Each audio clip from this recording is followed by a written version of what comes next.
अस्सलाम वालेकुम। क्या आप रोज़े रख रहे हैं या रोज़े बना रहे हैं? और आपको ये भी सवाल ज़हन में आता है कि क्या आपका रोज़ा कबूल हो रहा है या नहीं? अगर तो ये सवाल आपके ज़हन में नहीं आते तो फिर ये वीडियो आपके लिए नहीं है, आप कुछ और करें।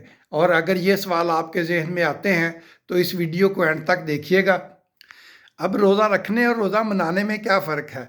मनाते हम जिस चीज़ को फ़ारगाम हम ईद मनाते हैं तो उसको हम जो है ये त्यौहार की तरह मनाते हैं।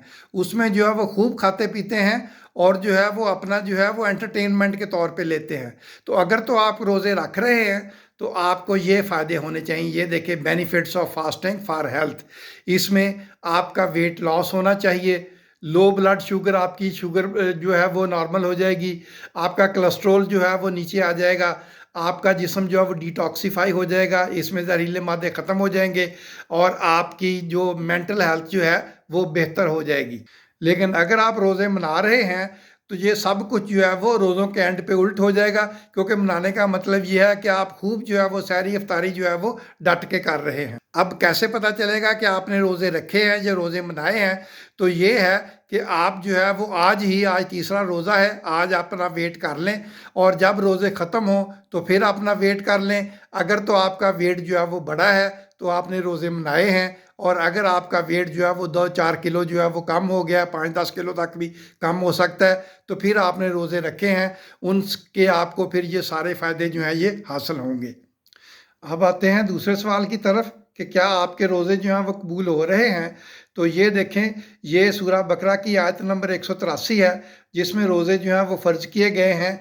ये आयत जो है ये अरबी में और 183 आयत है, उसका अंग्रेज़ी तर्जमा भी है और उसका जो है ये उर्दू तर्जमा, मोमिनो तुम पर रोज़े फ़र्ज़ किए गए हैं जिस तरह तुमसे पहले लोगों पर फ़र्ज़ किए गए थे, ताकि तुम परहेज़गार बनो।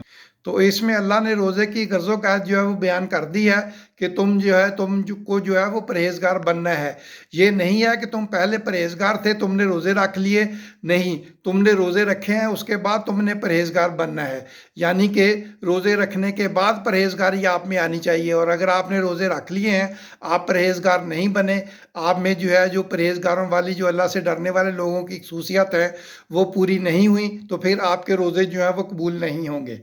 इसको यूँ समझ लें कि जैसे जो है एक तालिब इल्म जो है वो दाखिल होता है तो वो जो है वो जब कोर्स पढ़ लेता है तो वो फ़र्ज़ किया अगर वो डॉक्टर बन रहा है तो कोर्स पढ़ने से वो डॉक्टर नहीं बन जाता। कोर्स पढ़ना जो है वो उसकी तरबियत है, उसके बाद वो इम्तहान देता है, उसके बाद उसको डिग्री जारी होती है। यानी कि रोज़ा रखना जो है वो एक जो है वो कोर्स वर्क है, वो आपको जो बताता है कि रोज़ा कैसे रखना है, और उसके बाद जो है वो फीलिंग्स और आपने परहेज़गार बनना है। लेकिन उसके बाद रोज़े रखने के बाद अगले रोज़ों तक आपने परहेज़गार बनना है, आपने उस अमल से गुज़रना है जो इम्तहान का अमल है।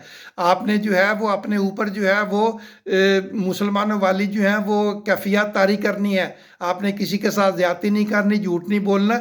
जिन चीज़ों से रोज़ों में आप मना होते हैं, वो आपने जो है वो रोज़ों के बाद भी उनसे मना रहना है। अगर आप इन सारी चीज़ों से मना रहते हैं तो फिर आपके रोज़े जो हैं वो कबूल हो जाएंगे। यानी रोज़े रखने से कबूल नहीं होंगे, रोज़े रखने के बाद आपने रोज़े जो हैं वो कबूल करवाने हैं। तो दोस्तों, अगर आपको पसंद आया तो इसको दोस्तों के साथ शेयर करें, ताकि सब लोग जो है कमेंट भी करें और सब्सक्राइब भी करें, ताकि सब लोग जो है वो अपने रोज़े जो है वो अच्छी तरह रखें और अल्लाह ताला उनके रोज़े कबूल फरमाए। आप सबको रमज़ान मुबारक। अस्सलाम वालेकुम।